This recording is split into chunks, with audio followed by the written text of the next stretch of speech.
तो हेलो प्यारे दोस्तों, कैसे हो आप सब। उम्मीद करता हूँ बहुत अच्छे से होंगे। मैं आपका अकरम सर लेकर आ गया हूँ आपके लिए वेरी वेरी इंपॉर्टेंट कंटेंट। इसमें क्या होती है कि हमारी बहुत ज्यादा दिक्कत होती है, हमें पेपर कैसे लिखना है। तो ये पेपर कैसे लिखना है, ये कंटेंट मैं आपको क्या करने वाला हूँ, प्रोवाइड करने वाला हूँ। इसमें मैं बहुत सारी चीजें आपको क्या करने वाला हूँ, डिटेल में बताने वाला हूँ। तो वीडियो को लास्ट तक के देखना है और ट्राई करना है अंडरस्टैंड करने के लिए। और अगर अंडरस्टैंड होता है तो इसे अपने फ्रेंड्स के साथ ज्यादा से ज्यादा शेयर करो। और इस चैनल पे जो बच्चे हमारे साथ न्यू ज्वाइन कर रहे हैं वो चैनल को सब्सक्राइब कर ले। अब मैं इसमें आपको बताने वाला हूं कि हमारा जो पत्र लेखन है वो कैसे लिखना है, या जो हमारा आंसर है वो आंसर किस तरह से हमें स्टार्ट करना है। तो वीडियो को लास्ट तक के जरूर देखें और अंडरस्टैंड करने की कोशिश करिए। तो चलो स्टार्ट करते हैं। तो इस टॉपिक को स्टार्ट करने से पहले एक चीज और मैं बता दूं कि यहाँ पर एक तरह का माना जाता है कि आपका जो पेपर है उसके ऊपर बारकोड लगा हुआ रहेगा, यूआईडी लगा हुआ रहेगा। दैट मीन्स आपके बारे में उस चेकर को कुछ पता नहीं है। तो जितना अच्छा आपका रिप्रेजेंटेशन उतना अच्छा बच्चा माना जाता है। तो याद रखना कि जितना अच्छा रिप्रेजेंटेशन रहेगा उतना अच्छा आपको, उतना अच्छा, उतना उतना बेस्ट स्टूडेंट क्या किया जाएगा, माना जाएगा। तो ट्राई करना है कि रिप्रेजेंटेशन को अच्छा करूं, या फिर जिस तरह से मैं बताने वाला हूं उस तरह से आपने क्या करना है, रिप्रेजेंटेशन को रखना है। तो हमारा जो पेपर पैटर्न है, पेपर पैटर्न में हमारे पास में दो सीन पैसेज, एक अनसीन पैसेज, दो कविता, एक पूरक पठन, फिर व्याकरण है, फिर उसके बाद पत्र है, फिर पत्र के बाद गद्य आकलन है, फिर वृत्तांत लेखन और कथा लेखन में से कोई एक है, और विज्ञापन लेखन है, फिर उसके बाद निबंध लेखन है। तो अब हम इसको क्या करते हैं, किस तरह से हमें सॉल्व करना है वो हम देख लेते हैं। तो सबसे पहले आपका प्रश्न अ स्टार्ट होता है। आपका जब प्रश्न स्टार्ट होता है तो वहां पे प्रश्न अ आपको डाल देना है। अ डालकर आपके पास यहाँ पर चार से चार क्वेश्चन है, ठीक है। तो आपने यहाँ पर वन टू पहले पेज पे, थ्री और फोर सेकेंड पेज पे स्टार्ट करना है। दैट मीन्स इस तरह से एक पूरे फुल स्केप पर, एक पूरे पेज पर फ्रंट और बैक साइड मिलाकर एक क्वेश्चन क्या करना है, सॉल्व करना है। फिर उसके बाद आ स्टार्ट करना है। तो आ में भी आपको इस तरह वन और टू करना है, and then three and four करना है। ये हो गया आपका सीन पैसेज दोनों भी। सीन पैसेज के बाद आप अगर देखेंगे तो आपके पास में है एक अनसीन पैसेज जो कि है 4 मिनट का, ठीक है, सॉरी 4 मार्क्स का। कितने मार्क्स का, 4 मार्क्स का। दैट मीन्स आपको वहां पे टू क्वेश्चन है। तो आपको यहाँ पर ई स्टार्ट करना है। ई में फर्स्ट क्वेश्चन और सेकंड क्वेश्चन यहाँ पर आपको क्या कर लेना है, अच्छे से सॉल्व कर लेना है। इसके बाद अगर आप देखेंगे तो आपका जो होता है पोयम का पार्ट स्टार्ट होता है।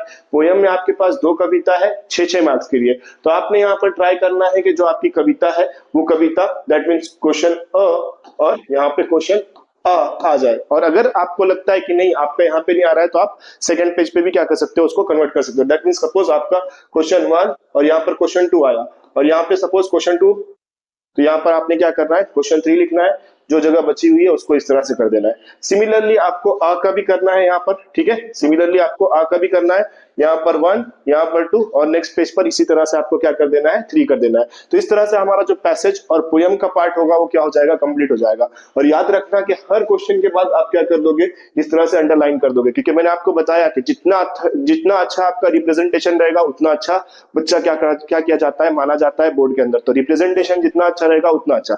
अब इसके चक्कर में ऐसा नहीं करना है कि अपना टाइम बहुत ज्यादा वेस्ट करना है। पेपर बहुत लेंदी है, पेपर में बहुत टाइम लगने वाला है। तो ट्राई यही करना है कि जो आपका टाइम है वो टाइम क्या होए, अच्छे से आपका टाइम जो है अच्छे से क्या हो, स्पेंड हो, और साथ में जो आपका पेपर है वो पेपर भी पूरा पूरा क्या होना चाहिए, कंप्लीट होना चाहिए, ठीक है। तो ये पैटर्न हुआ कहां तक का, हमारा पोयम तक का। इसके आगे का मैं आपको बताता हूं। के बाद जो है हमारा स्टार्ट होता है पूरक पठन। अब पूरक पठन में अगर हम देखें तो हमारे पास में क्या है, पूरक पठन अगर हमें सॉल्व करना है तो पूरक पठन के लिए हमें दो क्वेश्चन आता है, एक पैसेज और एक पोयम का। तो यहाँ पर आप उसका अ और यहाँ पर दूसरा जो है अ, इस तरह से आप क्या कर सकते हो, उसका सॉल्व कर सकते हो। पूरक पठन के बाद अगर हम देखें तो हमारे पास में क्या है, पूरक पठन के बाद है हमारे पास में व्याकरण। तो व्याकरण व्याकरण जो है आपका एक पेज और दो पेज, ये दो पेजेस पे क्या हो जाएगा, व्याकरण हो जाएगा। हर क्वेश्चन के बाद इस तरह से अंडरलाइन करते रहना, ताकि समझ में आए कि हर क्वेश्चन के बाद ये क्वेश्चन के बाद ये क्वेश्चन है, ये क्वेश्चन के बाद ये क्वेश्चन है। इस तरह से व्याकरण आपका क्या होगा, कंप्लीट होगा। व्याकरण के बाद अगर हम देखें तो हमारे पास में क्या है, व्याकरण के बाद है हमारे पास में जो है पत्र लेखन। पत्र लेखन अगर हम देखें तो हमारा पत्र क्या होगा, इस तरह से स्टार्ट होगा, और यहाँ पर सपोज क्या होगा, पत्र कंप्लीट होगा। तो ये पूरा इस तरह के पेज को क्या कर देना है, कंप्लीट कर देना है ना। पत्र के बाद क्या है, पत्र के बाद अगर हम देखें तो पत्र के बाद हमारे पास में पत्र के बाद है हमारे पास में गद्य आकलन। गद्य आकलन जो है वो प्रश्न 5 का 2 है, ठीक है। प्रश्न 5 का 2 है, तो यहाँ पर 2 डाल के गद्य आकलन क्या कर देना है, स्टार्ट कर देना है। 4 क्वेश्चन बोला है, 4 की जगह पे 6 बना लो, 4 5 6 प्रश्न, और प्रश्न मार्क नहीं बोलना, प्रश्न मार्क नहीं बोलना, ठीक है। फिर गद्य आकलन हो गया। गद्य आकलन के बाद आपके पास है वृत्तांत लेखन किंवा कथा लेखन। तो आपको जो भी करना है, आप ट्राई करो कथा लेखन करने के लिए ही। तो कथा लेखन आपने क्या किया, स्टार्ट किया, सपोज कथा लेखन आपने क्या किया, यहाँ से स्टार्ट किया कथा लेखन। अब ये कथा जो है आपकी स्टार्ट हुई, स्टार्ट होके नेक्स्ट पेज तक की आपकी जा रही है कथा लेखन। तो यहाँ पे आपने सपोज कथा लेखन क्या किया, कंप्लीट किया, सीख वगैरह लिखकर आपकी जो है क्या हुई, कथा लेखन कंप्लीट हुई। तो यहाँ पर आपने क्या कर दिया, इस तरह से कथा लेखन कंप्लीट कर दिया। कथा लेखन आपने क्या किया, इस तरह से कंप्लीट कर दिया। अब कथा लेखन के बाद अगर हम देखें तो क्या है हमारे पास में, कथा लेखन के बाद हमारे पास में है, कथा लेखन के बाद हमारे पास में है विज्ञापन, दैट मीन्स जाहिरात है हमारे पास। तो हम जाहिरात बना लेंगे। जाहिरात बनाने के लिए आपने पहले से ही क्या किया है, बॉर्डर दिया हुआ है, तो जाहिरात आपने यहाँ पर क्या किया, इस तरह से जाहिरात बना लिया।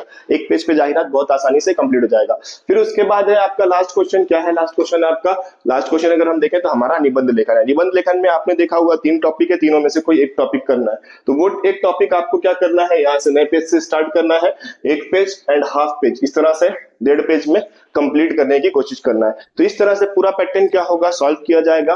ट्राई करना है इस मेथड को अच्छे से क्या करूं, समझ लूं और इस मेथड को क्या करते रहूं, फॉलो करते रहूं। और दूसरा याद रखना है कि जितने भी नए क्वेश्चन है, नए क्वेश्चन को एक नए पेज से हम क्या करेंगे, स्टार्ट करेंगे। कभी भी हम उसी के नीचे से, जैसे यहाँ पर हमारा पत्र खत्म हुआ तो इतनी जगह बची हुई थी, तो हमने वापस वहां पर टू डालकर ऐसा स्टार्ट करना है नहीं, बिल्कुल नहीं। गद्य आकलन हम नए पेज से स्टार्ट करेंगे, बिल्कुल भी उस पेज पे हम बनाएंगे नहीं। तो याद रखना, नया प्रश्न नए पेज से हमें क्या करना है, स्टार्ट करना है। और इसी तरह मैं क्या करने वाला हूं, और भी सारे इंफॉर्मेटिव वीडियो लेकर आने वाला हूं। तो इस चैनल को आप क्या करके रखें, सब्सक्राइब करके रखें, ठीक है। तो यहाँ पर जो है हमारा कंटेंट क्या हुआ, कंप्लीट हुआ। आई होप ये आपको अंडरस्टैंड हुआ होगा। अगर आपको ये अंडरस्टैंड हुआ है तो इसे अपने फ्रेंड के साथ ज्यादा से ज्यादा शेयर करें। और जो स्टूडेंट हमारे साथ न्यू ज्वाइन कर रहे हैं वो चैनल को सब्सक्राइब कर ले, बेल आइकन को प्रेस करें और बहुत ज्यादा अपने फ्रेंड्स के साथ में शेयर कर दो, ताकि इससे ज्यादा से ज्यादा बच्चे सीख सके। क्योंकि हमारा जो मोटो है, मोटो यही है कि हम ज्यादा से ज्यादा बच्चों की क्या कर सके, हेल्प कर सके। तो इस चैनल को ज्यादा से ज्यादा अपने फ्रेंड्स के साथ में एकदम शेयर कर दो दोस्तों, जितना शेयर कर सकते हो उतना शेयर कर दो, ठीक है।